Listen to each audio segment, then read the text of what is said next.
দর্শক, আমরা এই মুহূর্তে অবস্থান করছি সুপ্রিম কোর্টের প্রাঙ্গণ থেকে আপনাদের সরাসরি দেখানোর চেষ্টা করছি যে সুপ্রিম কোর্ট প্রাঙ্গণে বর্তমান যে পরিস্থিতি আপনারা দেখতে পাচ্ছেন।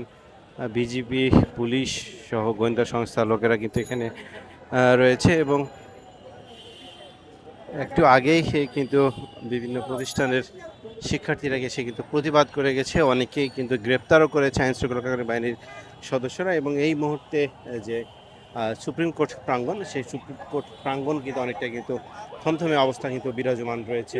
আপনাদের যদি একটু দেখানোর চেষ্টা করি যে একটু আগেই কিন্তু বেশ কিছু শিক্ষার্থী এখানে জড়ো হওয়ার চেষ্টা করেছিলেন এবং জড়ো হতেই কিন্তু আমরা দেখেছি যে তাদেরকে গ্রেপ্তার করে নিয়ে যাওয়া হয়েছে। এবং একটু কিছুক্ষণ পূর্বেই কিন্তু আমরা কিন্তু দেখলাম যে বাংলাদেশ বর্ডার গার্ডের সদস্যরা কিন্তু এখানে কিন্তু এসেছেন এবং সার্বিক পরিস্থিতি যাতে কোনো ধরনের বিশৃঙ্খল পরিস্থিতি সৃষ্টি না হয় সেই লক্ষ্যে কিন্তু তারা কিন্তু এখানে কিন্তু এসেছেন।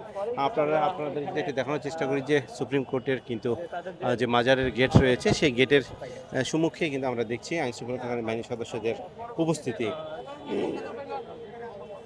দর্শক, আপনাদের জানি যে আজকে মার্চ ফর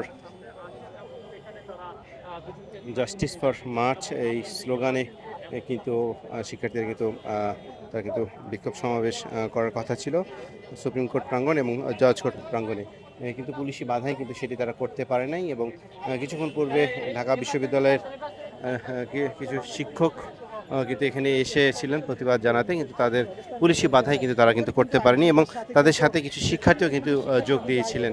এবং সেই শিক্ষার্থীদের কিন্তু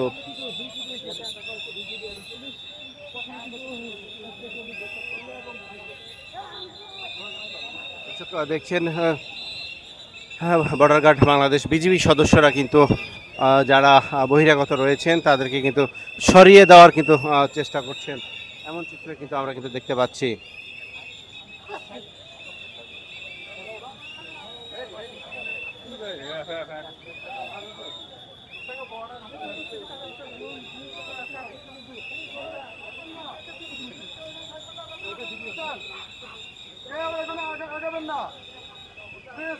থাকবেন না, আপনারা দূরে চলে যান, গেটটা ছাড়েন, কেউ এখানে থাকবেন না। আপনারা উন্নত জনতা যারা আছেন সরে যান, এখান থেকে সরে যান, এই পাশে আসো, এদিকে আসো। গাড়ি আর লোকের নিয়ে মানে একটু